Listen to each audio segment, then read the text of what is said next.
শাহী ইমাম দাঁড়িয়ে দিল্লির মসজিদ জামা মসজিদ থেকে বলে দিত একে ভোট দাও। তুমি কে রে বাবা, এখানে বিল্লাল মিয়া কাকে ভোট দেবে তুমি নির্ণয় করে নেবে? একবার তুমি বলবে যে কংগ্রেসের পক্ষে ভোট দাও, একবার তো বিজেপির পক্ষে ভোট দেওয়ার জন্য আপিল করেছে। করে ইউনাইটেড ফ্রন্টের সরকার যখন হয়েছিল শাহী ইমাম দাঁড়িয়ে দিল্লিতে বলেছে ভারতীয় জনতা পার্টিকে ভোট দাও, কংগ্রেসকে দেবে না। উনি যখন বলেন ভারতীয় জনতা পার্টিকে ভোট দাও তাহলে শরিয়ত কানুনের মধ্যে আছে, আর যখন বিল্লাল মিয়া বলবে নেই ও তো শরিয়ত কানুনের বিরুদ্ধে চলে গেছে। আরে আমি তো সোনামুড়াতে খাস জমির মধ্যে মসজিদ ছিল, বর্ডার ফেন্সিং করার সময় খাস জমির মধ্যে তারও ভর্তুকি দিয়েছি 90 লাখ টাকা ত্রিপুরা সরকারের বাজেট থেকে। সোনামুড়া যারা যারা জানে আমরা খাস জমিন হওয়ার পরও মুসলিম ভাইদেরকে ভর্তুকি দিয়েছি। আর এরা ওয়াকফের লোকেরা এই লখনৌতে নজওয়ানদেরকে খালি করে পুরো দোকান 1 পয়সা ভর্তুকি দেয়নি, ওই সেই মুসলিম নেতারা। ভারতবর্ষে কি শুধু ওয়াকফ আছে? নানা হিন্দু ধর্মের উপাসক যারা তাদের ধর্মীয় প্রতিষ্ঠানকে ভিত্তি করে এই ধরনের নানা প্রতিষ্ঠান আছে। খ্রিস্টান ধর্মের আছে, বুদ্ধ ধর্মের আছে, জৈন ধর্মের আছে, শিখ ধর্মের আছে। এটা যার যার ধর্মীয় ব্যাপার। গোল্ডেন টেম্পল সেখানেও তো আছে। তো ওখানে সেই ধর্মের লোক ছাড়া তার পরিচালনা করার জন্য যে তাদের প্রতিষ্ঠান, তাতে অন্য ধর্মের লোক তো সেখানে নেওয়ার কোনো সুযোগ নাই। তারা তো কেউ নিচ্ছে না, এই প্রশ্ন তো কেউ করছে না। হঠাৎ করে কেন বিজেপি সরকার তার মধ্যে অমুসলিমদের ঢুকাবার সিদ্ধান্ত নিলেন?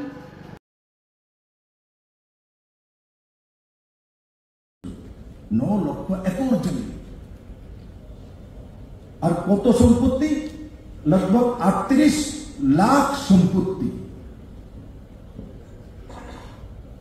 রেলওয়ের কাছে কত আছে? 11.8 লাখ সম্পত্তি একর জমি।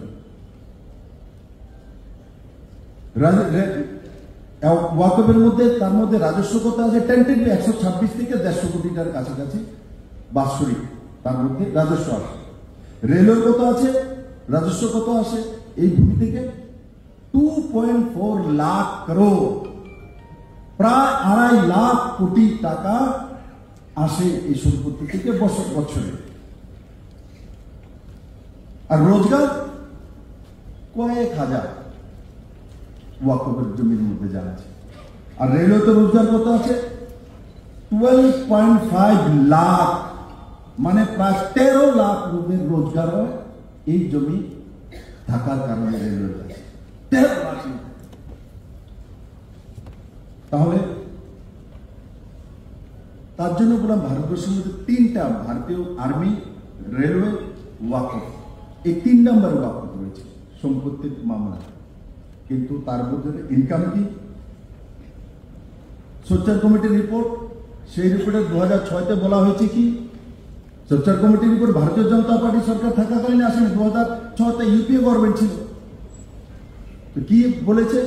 যে 80% ওয়াকফের জমি অবৈধভাবে ভ্রষ্টাচার করা হচ্ছে। সোচ্চার কমিটি বলেছে, কংগ্রেসের সরকার ছিল, ইউপি গভর্নমেন্ট ছিল। আজকে যদি দেখতাম যে রেলওয়েতে এত লোকের ইনকাম হচ্ছে, এত লোক রোজগার করছে, আর এর চাইতে বরাবর হচ্ছে বা তার আশপাশে অর্ধেক হচ্ছে, তাহলে মেনে নিতাম ওয়াকফের জমির মধ্যে ভালো কাজ হচ্ছে আর তাদের গরিব মুসলমানদের ন্যায় হচ্ছে। তারপরে ভেদভাব, গরিব মুসলিমদের যারা যে সমাজ থেকে আসে এদের প্রতিনিধিত্ব নেই ওয়াকফ বোর্ডের মধ্যে, প্রতিনিধিত্ব নেই। মাত্র নামকে আসতে 2 জন মহিলার প্রতিনিধিত্ব, এবং আপার কাস্টদের মাঝখান থেকে গরিব মুসলমানদের বিহারের মধ্যে 70% যেই মুসলিম সমাজ থেকে আসেন তাদের একটা প্রতিনিধি ওয়াকফ বোর্ডের মধ্যে, ন্যাশনাল বোর্ডের মধ্যে নেই। এখন আমরা বাধ্যতামূলক করেছি যেখানেই কমিটি হবে তার মধ্যে মিনিমাম 3 জন মহিলা থাকতেই হবে। সর্বোপরি ওয়াকফের সম্পত্তি যেটাই বলবে, যেখানে বলবে এটা আমাদের সম্পত্তি, তো আপনি কোর্টে পর্যন্ত দিতে পারবেন না। আর সবচেয়ে খতরনাক অ্যামেন্ডমেন্ট করেছে 2013-তে শুধু সম্পত্তি নেওয়ার জন্য। আর ওয়াকফের এরা তো পার্লামেন্টের জমিন যেখানে আমরা বলছি সে বলে সেটাও আমাদের। আমি আশা করি আমার ত্রিপুরার যে যত মুসলিম ভাইরা আছে সেগুলো বোঝেন, এবং কৈলাসহরে যেভাবে যেই ব্যক্তির মাধ্যমে এগুলো করা হয়েছে মুখ্যমন্ত্রী মহোদয় নিশ্চিত সেই বিষয়ে উনি সব জানেন, করবেন। এবং শক্ত হাতে মোকাবেলা করা উচিত এবং ত্রিপুরাতে নয় সহ সারা ভারতবর্ষে ওয়াকফ বিল পাস হয়ে গেছে, লাগু হবে এবং সেটা মুসলিম ভাইদের জন্য হবে। আর ওয়াকফ এটা নিয়ে এই কাশ্মীরের ঘটনাটা 22 তারিখে ঘটে যাওয়ার আগে ভারতবর্ষের রাজনৈতিক পরিমণ্ডল উত্তপ্ত হয়ে উঠেছে। ওয়াকফ তো নতুন কথা না, কেউ দাঁত বলেন, দক্ষিণা বলেন বা ভগবানের সম্পত্তি বলে মনে করেন, যার যেমন ভাষা সেই ভাষা এটার ব্যাখ্যা করেন। ব্রিটিশ শাসিত ভারতবর্ষে এই ওয়াকফ ভারতবর্ষের ছিল। সেই সময়ে সেই আইন সংশোধিত হয়েছে। স্বাধীন ভারতবর্ষে এই আইন সংশোধিত হয়েছে। এ নিয়ে এই সর্বশেষ যে সংশোধন হলো তার আগ পর্যন্ত যতবার সংশোধন হয়েছে এই ভারতবর্ষে, পরাধীন স্বাধীন ভারতবর্ষে, এই নিয়ে তো কেউ কোনো প্রশ্ন তুলেনি। বাস্তবসম্মত ছিল। এখানে সেখানে যেখানে ফাঁকফুক করছিল এগুলো ভরে যাওয়ার চেষ্টা হয়েছে, ইতিবাচক পদক্ষেপ নিয়েছে। তাতে ওয়াকফের সম্পত্তিকে ভিত্তি করে সামগ্রিক উন্নয়নের যে কার্যক্রম তাকে এগিয়ে নিয়ে যাওয়া সহজ হবে, কেউ তো কোনো প্রশ্ন করেনি। কিন্তু এই যে সর্বশেষ যে অ্যামেন্ডমেন্ট হলো, সংবিধান হলো, নতুন আইনটা তৈরি হলো, প্রকৃত অর্থে এই সংযোজনের নামে গোটা আইনটার মানে উলট পালট করে ফেলা হলো, তার চেহারাটা পরিবর্তন করে ফেলা। কি ব্যাপার? একে ভিত্তি করে প্রতিবাদ ধ্বনি যত শুরু করলো। এটা শুধুমাত্র মুসলিম অংশের মানুষ প্রতিবাদ করছেন ঘটনা তা না তো। ধর্মনিরপেক্ষ দৃষ্টিভঙ্গি সম্পন্ন অমুসলিম অংশের মানুষ যারা এই বিষয়টার গভীরে গিয়ে তুলনামূলক ভাবে বুঝবার চেষ্টা করছেন, বিশ্লেষণ করার চেষ্টা করছেন, তারাও প্রতিবাদ করছেন। কি ব্যাপার? এখানে বলা হলো যে এই ওয়াকফের জায়গা সম্পত্তি ইত্যাদি নিয়ে এটা সমগ্র বিষয়টা পরিচালনা করার জন্য তার যে বোর্ড আছে, এই আইনটা সংশোধন করে বলছে তাতে অমুসলমান 2 জনকে অন্তর্ভুক্ত করা হবে। ভারতবর্ষে কি শুধু ওয়াকফ আছে? নানা হিন্দু ধর্মের উপাসক যারা, তাদের ধর্মীয় প্রতিষ্ঠানকে ভিত্তি করে এই ধরনের নানা প্রতিষ্ঠান আছে। খ্রিস্টান ধর্মের আছে, বুদ্ধ ধর্মের আছে, জৈন ধর্মের আছে, শিখ ধর্মের আছে। এটা যার যার ধর্মীয় ব্যাপার। গোল্ডেন টেম্পল সেখানেও তো আছে। তো ওখানে সেই ধর্মের লোক ছাড়া তার পরিচালনা করার জন্য যে তাদের প্রতিষ্ঠান, তাতে অন্য ধর্মের লোক তো সেখানে নেওয়ার কোনো সুযোগ নাই। তারা তো কেউ নিচ্ছে না, প্রশ্ন তো কেউ করছে না। এবং ওয়াকফের মধ্যে পরাধীন ভারতবর্ষে ব্রিটিশের সময় থেকে যে আইনটা চালু হয়ে আসছে এ যাবৎ, তার মধ্যে তো এই প্রশ্ন ছিল না। হঠাৎ করে কেন বিজেপি সরকার তার মধ্যে অমুসলিমদের ঢুকাবার সিদ্ধান্ত নিলেন? তাহলে কি এই সরকার উদ্যোগ নিয়ে অন্যান্য ধর্মাবলম্বী যারা তাদের প্রতিষ্ঠান রক্ষা করার জন্য তারা যে এই ধরনের প্রতিষ্ঠান তৈরি করেছেন, এর মধ্যে সেই ধর্মের বাইরের লোক তারা অন্তর্ভুক্ত করার ব্যবস্থা করবেন? এই সাহস, এই হিম্মত তাদের আছে? তারা করতে চাইলে এটা মানুষ মানবেন? সেই ধর্মাবলম্বী লোকটা মেনে নেবেন? কেন নেবেন? শুরু হলো এটা দিয়ে। দ্বিতীয় প্রশ্ন কি? দ্বিতীয় প্রশ্ন হচ্ছে ওয়াকফ যে সম্পত্তি তাদের মসজিদ পর্যন্ত আছে, বলছে এগুলোর রেজিস্ট্রেশন যে আছে তার কাগজপত্র ইত্যাদি জমা দিতে হবে। আরে শত শত বছর আগে এই ওয়াকফ কাজ করছে, মসজিদ আছে, জায়গা সম্পত্তি আছে, যারা দান করেছেন করেছেন। তখন বোধ হয় রেজিস্ট্রেশনের এখন যে প্রচলিত পদ্ধা পদ্ধতি এগুলো চালুও ছিল না। কোথেকে এই রেজিস্টার্ড করা এই কাগজপত্র এগুলো যারা দেখভাল করছেন তারা এনে দেবেন? কি করে তারা তৈরি করবেন? এগুলোর অর্থটা কি? অর্থাৎ এটা এমন একটা বিষয়বস্তু অন্তর্ভুক্ত করা হলো, এটা না দেখাতে পারলে পর এগুলোর উপর ওয়াকফের কোনো অধিকার থাকবে না, সরকার এগুলো বদল দেওয়া করবে। উদ্দেশ্যটা হচ্ছে এই জায়গায় ব্যাখ্যা না করলে কি ব্যাপার, এটা কি করে সম্ভব? 150-200 বছর আগের থেকে যে ওয়াকফ চলছে, ওখানে যে মসজিদ আছে, রেজিস্ট্রেশনের ব্যবস্থা নেই, তারা এখন কোথেকে কাগজ এনে দেবেন? কে তাদের রেজিস্ট্রেশনের কাগজ দেবে? ঠিক কি হচ্ছে? তৃতীয়ত যেটা বলা হচ্ছে, ওয়াকফে যদি কেউ দান ইত্যাদি করতে চান, তাকে দানের আগে 5 বছর মুসলমান যে ধর্ম ইসলাম, এই ধর্মের যে তিনি অনুসারী, তার যে প্রথা প্রকরণ পদ্ধতি, এর মধ্য দিয়ে প্র্যাকটিস করার মধ্য দিয়ে তিনি একজন মুসলিম, এটা নিদর্শন স্থাপন করতে হবে।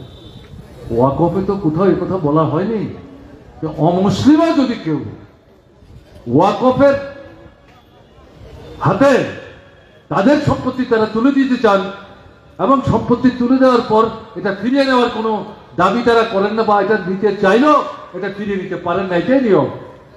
এতদিন যে প্রশ্ন ছিল না, দান করবেন একটা ধর্মীয় প্রতিষ্ঠান, জনস্বার্থে এটা কাজে লাগবে, এটা কোন ধর্মের লোক, কোন বর্ণের লোক, কোন সম্প্রদায়ের লোক, এটা কি প্রশ্ন?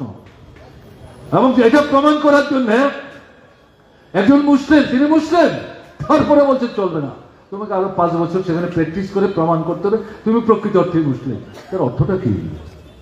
গায়ে পড়ে ঝগড়া করে না, বিরোধ বাঁধানো না, এই প্রশ্ন তারা এখানে অন্তর্ভুক্ত করার চেষ্টা করেছে।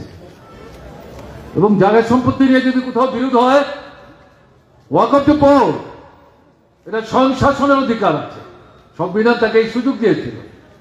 তারাই হয় নিজেরা হাতে বিষয়টা নিয়ে গভীরে গিয়ে এটা মীমাংসা করার জন্য তথ্যাদি সংগ্রহ করে তারা অবস্থান নেবেন। তা যদি না হয়, তারা মনে করলে তারা আলাদা কোনো একটা কমিটি তৈরি করে কোনো বিশেষ ব্যক্তির হাতে ক্ষমতা তুলে দিয়ে এই সমস্ত বিষয়টা গভীরে গিয়ে তদন্ত করে তার একটা মীমাংসার ব্যবস্থা তারা যাতে করেন, তার জন্য এটা করার অধিকার তাদের আছে। এখন কি হলো, সমস্ত বাতিল করে দিয়ে বলা হলো যেই জেলাতে ওয়াকফটা আছে সেই জেলার ডিস্ট্রিক্ট ম্যাজিস্ট্রেট এই সমস্ত বিরোধ বিসম্বাদ থাকলে তিনিই দেখবেন, তিনিই মীমাংসা করবেন।